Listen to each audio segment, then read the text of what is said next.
Wann und wie entstehen Falten, ist eine sehr komplexe Frage, weil es eigentlich unterschiedliche Arten von Falten gibt. Es gibt mimische Falten, wie zum Beispiel die Stirnfalten oder die Krähenfüße oder die Zornesfalte. Die entstehen durch mimische Muskulatur, weil die Muskulatur mit der Haut quasi verklebt ist und bei jeder Bewegung der Muskeln geht die Haut mit. Und wenn man konzentriert oder böse schaut, bildet sich dadurch die Zornesfalte. Andere Falten, wie die Nasolabialfalte oder diese Marionettenfalte oder auch Merkelfalte, wie sie genannt wird, entsteht durch einen Volumenverlust in der Tiefe. Es baut sich Fettpölsterchen ab, es baut sich Knochenmasse ab und dadurch hat die Haut keine Verankerung mehr an der Stelle, wo sie früher war. Und im Rahmen oder im Zuge der Schwerkraft rutscht die Haut dann an gewisse Positionen oder fällt in die Mitte und dadurch entsteht zum Beispiel die Nasolabialfalte. Die Entstehung von Falten ist ein sehr komplexes Thema. Man muss unterscheiden, ob eine Falte durch einen Volumenverlust in der Tiefe entstanden ist, wie zum Beispiel Verlust und Abbau von Fettpölsterchen oder Knochenmasse, oder ob eine Falte dadurch entsteht, dass wir Muskeln aktivieren.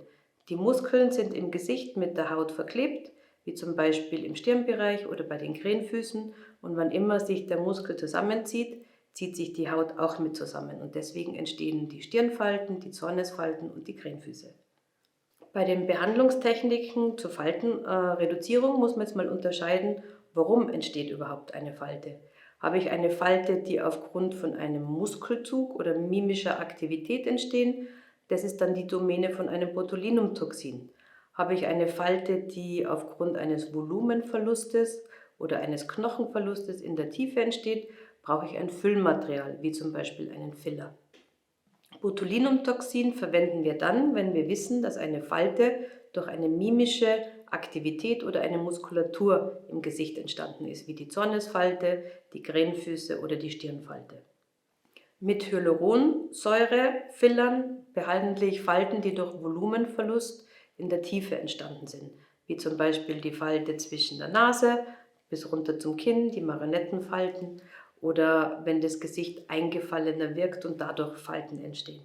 Die Laserbehandlung zielt darauf ab, dass man an der Hautstruktur das Kollagen aktiviert und das Elastin aktiviert. Also wenn man so kleine Knitterfältchen hat, die durch Sonnenschäden und Lichtschäden oder durch Alterungsprozesse entstanden sind, dann ist es die Domäne einer Laserbehandlung.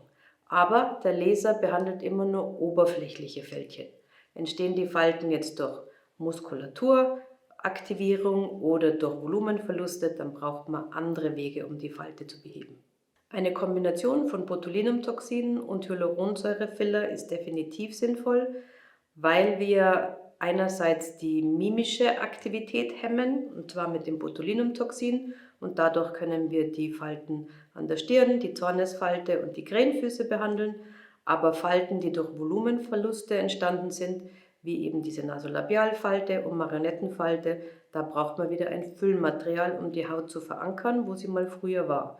Und um eine Harmonie im Gesicht zu haben oder wieder zu erzeugen oder das wieder herzustellen, macht es nicht viel Sinn, nur die mimische Muskulatur zu hemmen und dadurch die Stirn glatt zu bügeln und der Rest des Gesichtes passt dann nicht mehr zum äußeren Erscheinungsbild dazu. Bei der Faltenbehandlung muss man jetzt unterscheiden, welches Produkt man verwenden will. Verwendet man Botulinumtoxin, dann weiß man, dass die Wirkung ungefähr 2 bis 3 Monate ist und nicht länger. Das heißt, man sollte das dann immer wieder auffrischen. Das Ergebnis einer Faltenunterspritzung hält bei einer Hyaluronsäurefillerbehandlung ca. 2 Jahre. Vor einer Faltenbehandlung muss man jetzt wieder beachten, welches Tool man quasi für die Faltenbehandlung wählen will. Für Botulinumtoxin braucht man eigentlich keine besonderen Maßnahmen. Man sollte einfach im Injektionsgebiet keine akute Entzündung haben. Beim Hyaluronsäurefiller ist es schon ein bisschen anders, weil die Hyaluronsäure künstlich hergestellt wurde, zwar unserer körpereigenen Hyaluronsäure nachgebaut ist, aber künstliche Quervernetzungen und Brücken hat, damit die Hyaluronsäure mindestens 2 Jahre halten kann. Und diese Quervernetzungen können vom Körper als fremd erkannt werden. Also alles, was mein Immunsystem in irgendeiner Art und Weise aktiviert, sollte vermieden werden. Wie zum Beispiel, dass man krank ist, dass man eine Impfung gemacht hat, dass man eine Operation hat oder geplant hat.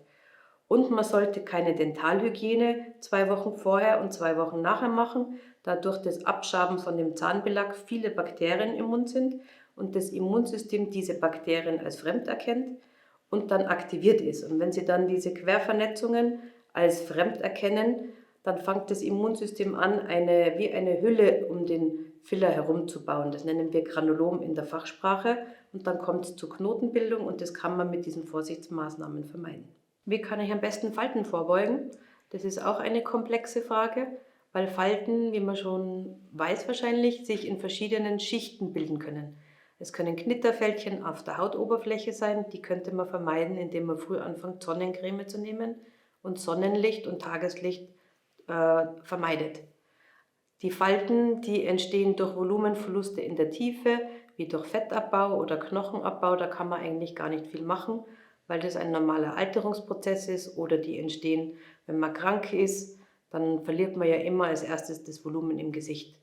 Und auch die mimischen Falten, die Zornesfalten oder die Krähenfüße, die kann man auch selten vermeiden. Es gibt zwar einige Anbieter von Muskel-Yoga und Entspannungs-Yoga fürs Gesicht, aber das kann man eigentlich nicht steuern, weil es unwillkürliche Muskulatur ist. Also immer wenn wir konzentriert schauen oder wenn die Sonne uns blendet, werden wir unsere Augen zuschließen und dadurch Krähenfüße erzeugen.